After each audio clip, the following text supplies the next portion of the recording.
one.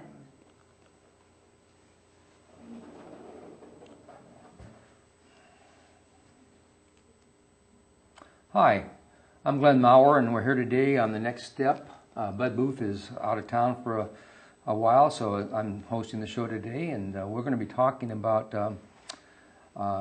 starting a series, I hope to be a series of shows in which we address some of the aspects of American political life that aren't normally spoken to in our media. And tonight, or today, we're going to talk about socialism. American socialism. I want to remind you, by the way, that the show is going to be available on The Next Step.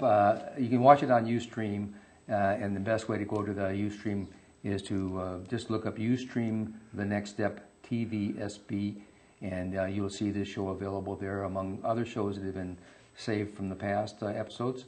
And so if you're interested in watching that, you can do it then. Which we would recommend. And also my email is on the screen on occasion, and that email will give you access to me personally. If you have questions or suggestions about shows, please send them to my name at my email personally, and I'd be happy to hear from you. So today our guest is Ed Lang. Ed Lang is a retired attorney. He was a deputy district attorney in Ventura County, if I recall correctly. I was later the assistant district attorney. Assistant district attorney doesn't mean he was aide. He was the second in command, is what he's saying. And before that, he was a United States naval officer, and before that, a Stanford student. And before that, he came out of the heart of the Midwest of the United States. Isn't that right? Where he made his way west. Anyway, the Navy thought it was a good idea for me to come west. Socialism in America is not what we hear about on Fox News and so much of the media today, historically. I mean, historically, socialism was an American traditional political experience. It goes back at least 130 years, Ed can correct me where I'm wrong, to activism in the labor movement, people who were interested in equity and economic terms and rights of the working class peoples. One of the things that some people know, but not too many do, is that the Pledge of Allegiance was written by an American socialist back in the 1880s. So this is not the kind of image that I think socialism is normally given. Today, there's been socialism around. Eugene Debs ran for president of the United States back in the turn of the last century, 1900s. 1912, I think he got 6% of the vote. Pretty big showing in a national election, so it's had its time when it was a legitimate political effort in America before being suppressed and criticized too heavily.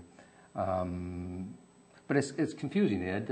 We have the word socialism is used so often contextually to be confusing to me.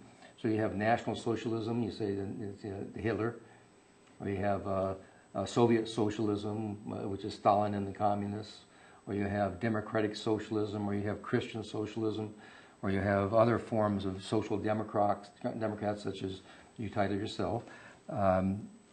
We have people in the United States who are politically active in areas that sound. Well, Bernie Sanders from Vermont has at times called himself a socialist. That's right. And just to go through those quickly, the Nazis had nothing to do with socialism and a lot to do with capitalism. And the Soviet Union might have been considered to be a country of capitalists without capitalism, or there's a number of other epithets about it. But there never really has been a persistent presence of a democratic socialist country until Chile in 1970s. And of course that was the time when Allende had taken over and as president, because he was elected and was a socialist and had a great deal of support. But the army, abetted by the United States government, set up a coup and actually destroyed the palace and murdered him and most of his followers at that time. So that was the one time when socialism, as actually should be understood, was actually being started. There have been other places where there's social democratic forms, for example, in Guatemala and so forth, where the United States has bullied people out of it, and also in the Dominican Republic, where I served in the Peace Corps.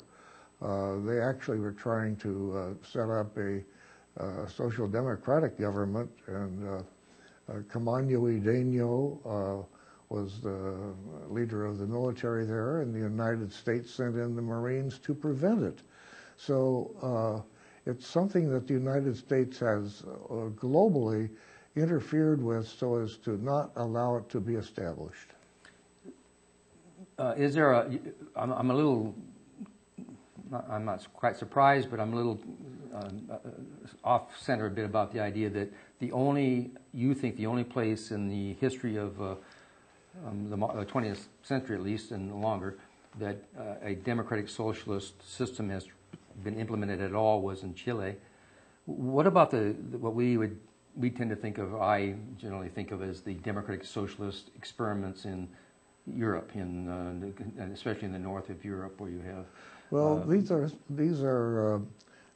social democrats. These are mixed economies, and for example, in Denmark and Sweden and so forth, they have a very high taxation and a great deal of support for the basic needs of all of its inhabitants, and it's certainly not socialism. For example, in Sweden, the vast majority of the productive capacity in Sweden has always been in private ownership.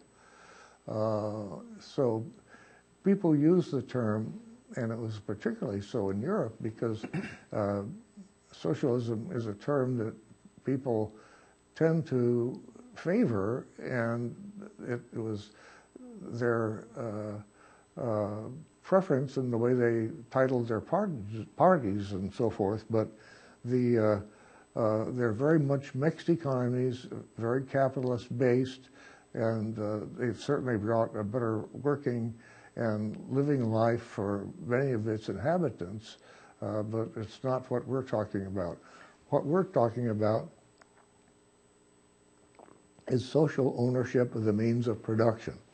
And that's the path that Allende was on in Chile, where you, over a period of time, change from a system where it's for profits to a system where it's to produce for use, and to provide the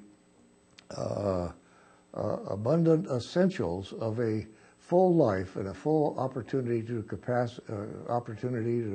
develop your own capacities and become the person you can be, as opposed to a system based on making profits.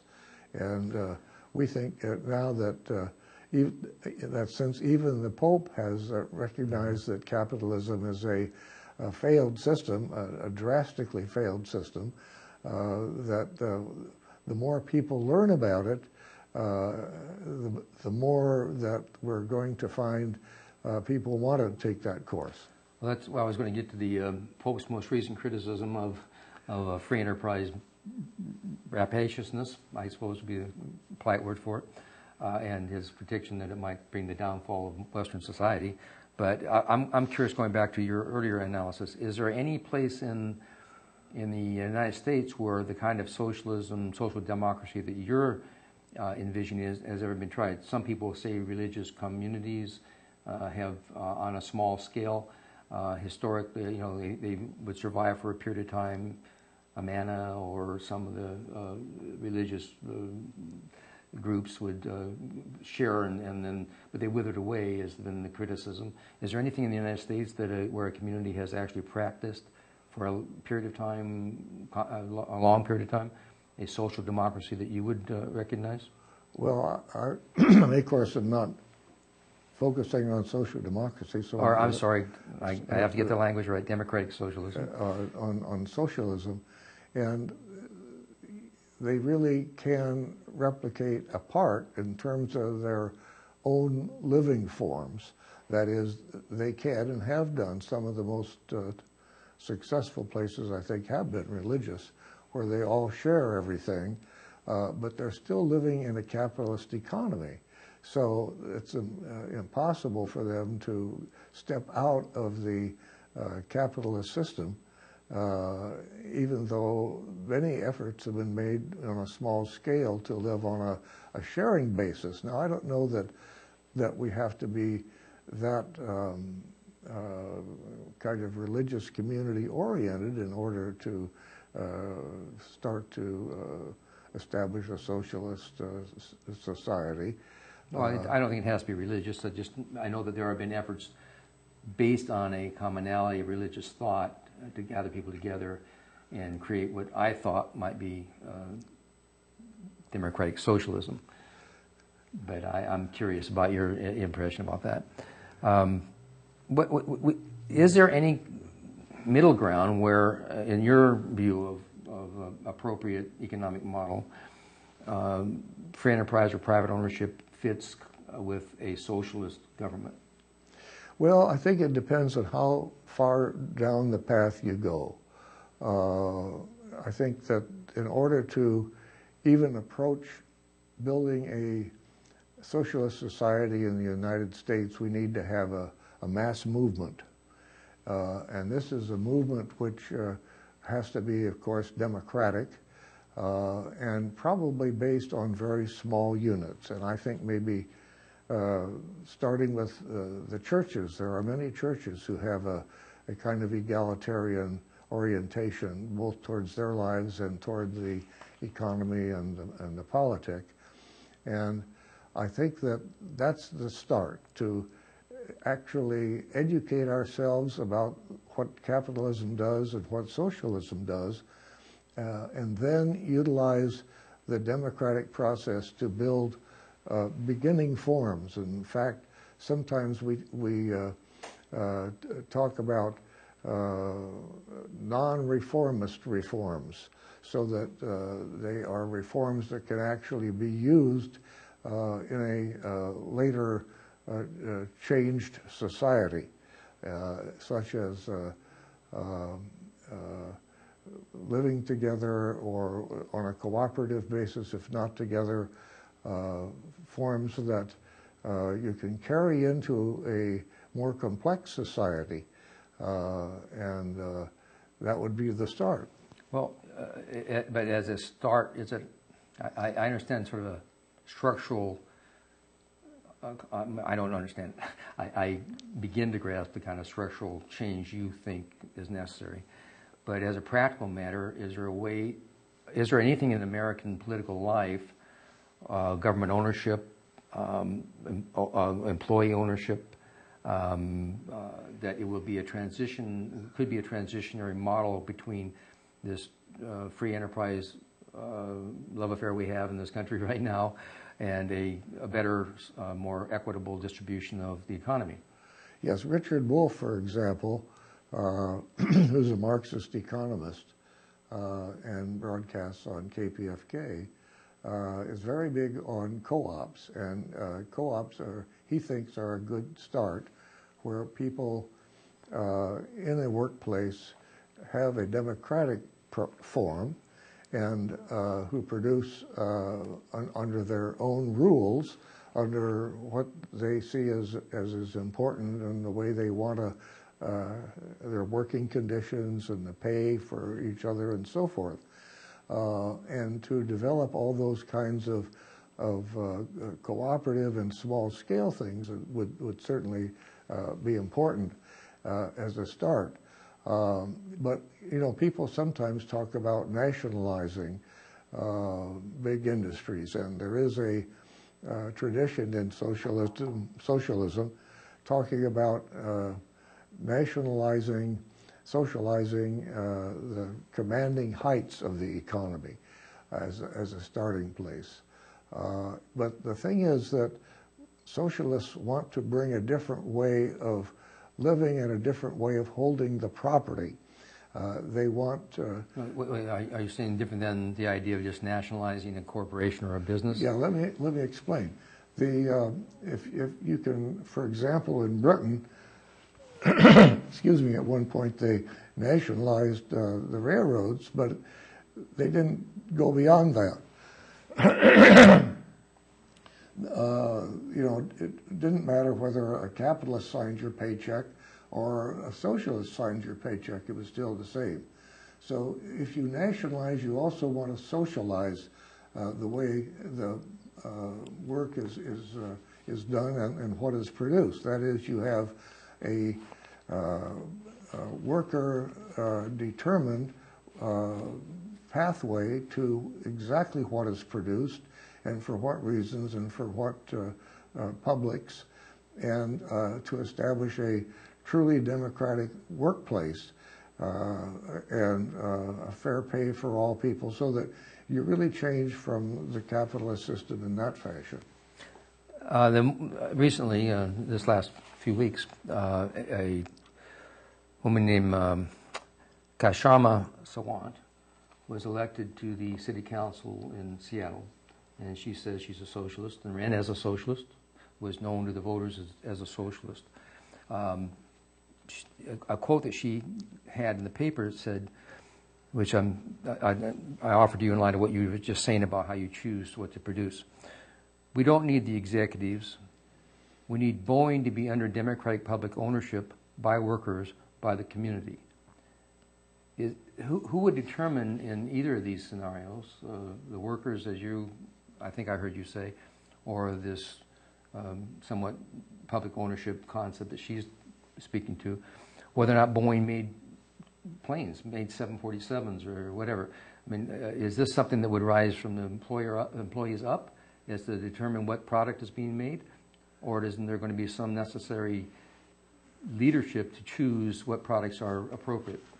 Yes, this is one of the things that socialism hopes to address, because under capitalism, people often, most ordinarily, are in a system where they are alienated from their work. That is, they are alienated, that means cut off from their productive activity, that is, from meaningful participation in decisions about what to do or how to do it, how fast, and so forth. They are alienated from the product of that activity, having no control over what is made or what happens to it. They are alienated from other human beings, isolated from each other, with competition replacing most forms of cooperation. And they are alienated from their potential individually and in a shared community. It is exactly these failures that socialism is dedicated to erase. I'm not clear, though, in who is going to determine whether it's appropriate as a business effort to produce a certain type of aircraft or not. Who makes that call? Well, in a fully socialized society, you would have, I think, there are other approaches to this, but I think you have to have a kind of a federal system where the local units decide as much as they can at their level and what their preferences are, and then a democratic form, very similar to what we have now, that go to the next level, and then at the top to have a whole design for what the economy should be producing. I think, for example, that the socialist society would have to emphasize education and rebuilding the infrastructure and all these common things as a base, so as to then have options for what your individual choices were going to be. And so to some degree, I think at that developed form, it would have to be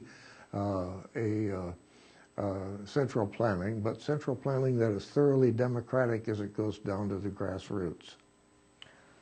some of the things that people like myself consider quote unquote socialist in America that are part of the American permanent American landscape, or have been for 200 years, are things like public schools or highways or post office, or the old post office anyway,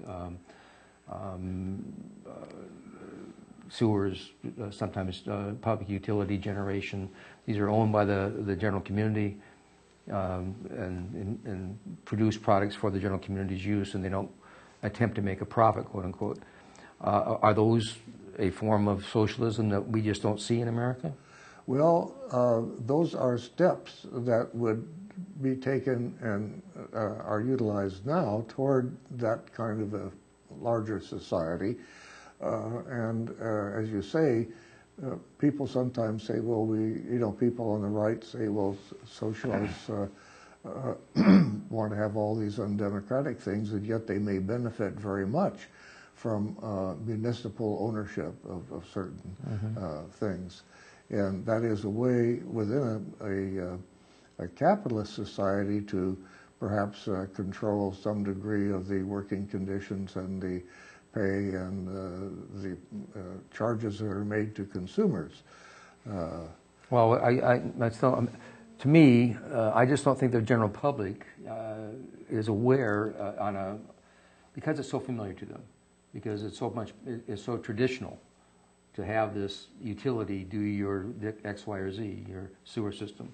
They don't even think about that as being state ownership or government ownership or ownership by the people, instead of being a private enterprise. You use the phrase cognitive dissonance in your pamphlet, which we'll discuss in a moment. Is this a form of cognitive dissonance, or can you explain why that is an important concept for trying to understand why the public doesn't get it? Yeah, I think that the first problem in trying to move in a socialist direction is that people don't have a real grasp at all of what a socialist society would be. So you have to start there, and that's why I say that small groups are probably the best way to do this, to inform ourselves and to be fully democratic. I mean, maybe some directions be taken that we don't anticipate now, but if they're democratic and serve the people, this may be one of the steps forward. And the main reason I think why more people aren't socialists is that they don't understand what it is, and they have fears that are left from the days when this was Joe McCarthy and everybody with their attacks on anything which was left-wing. And so if people knew about what it really was, I think that they would indeed be drawn to it. And part of the problem is with getting to the concept of cognitive dissonance is that we secretly blame ourselves if we don't accept the realities, if we're not rich and famous.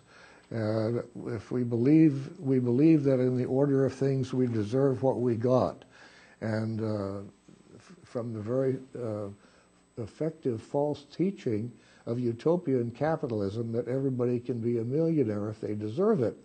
So another is that such a fundamental change seems impossible.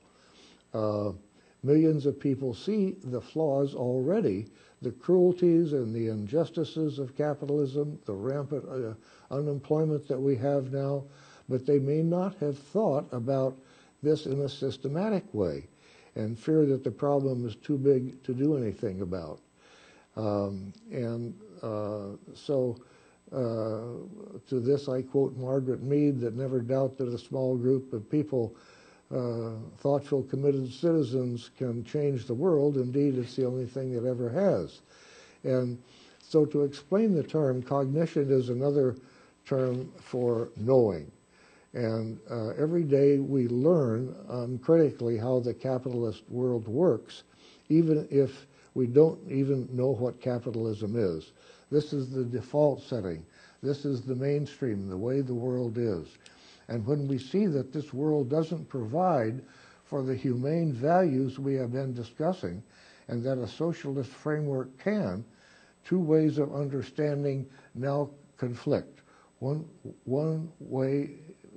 one is true, the other can't be. So this is like two musical notes that are conflicting in a dissonant way. That's what cognitive dissonance is. So going back to my hypothetical or attempt was that the public says, well, I like having, I'm perfectly happy with the city of Santa Barbara owning the sewer system, but I don't want socialism. Is that a different thing than what you're describing? Or they managed to keep two ideas that are seemingly inconsistent together in their head without comparing them? Well, social ownership of the means of production indeed would be part of socialism. Right. But the ultimate goal is to produce for use and not for profit. Mm-hmm. So that the essential needs of everybody would be met in a democratic way. Okay. As you know, I've been involved with the Green Party for years now, and as a Green Party person, I share many of the feelings that I think you have about the inequality of our society and the rapaciousness of commerce and business. But I'm not clear about where a democratic socialist or people of your political philosophy and maybe mine, how do you work in the respect for the environment and the earth that I think the Green Party especially cares about, the lack of exploitation, the lack of destruction, the lack of contamination, saving the earth for the future. Does that have a philosophical and theoretical role in the idea of a socialist world? Absolutely. This is something that has been part of the growth of the whole concept in recent years, and democratic socialism, as I understand it, has an important emphasis on producing for use in a way that does not exploit the environment unnecessarily and avoids the excesses of capitalism, which is to devour whatever is there without recourse. This is an important thing that should be changed. And we're going to have to wrap it up here now. We're almost done. Ed has been referring to a pamphlet that he has produced called "You Don't Have to Be a Saint to Be a Socialist," a primer on democratic socialism by Ed. I don't know if we can make this available to people. We haven't got time right now to speak too much, but if you contact me at my email address, which has been on, I will tell Ed that you're interested in getting a copy of this, and they can get it. That would be great, sure. Great, okay. We're going to go off the program right now. Thanks to Ali Adachek, Juanita Chatham, and Liz Burke, who have always done a great job back there getting these titles up and the TV cameras working. And thanks all. We'll see you again in a couple weeks.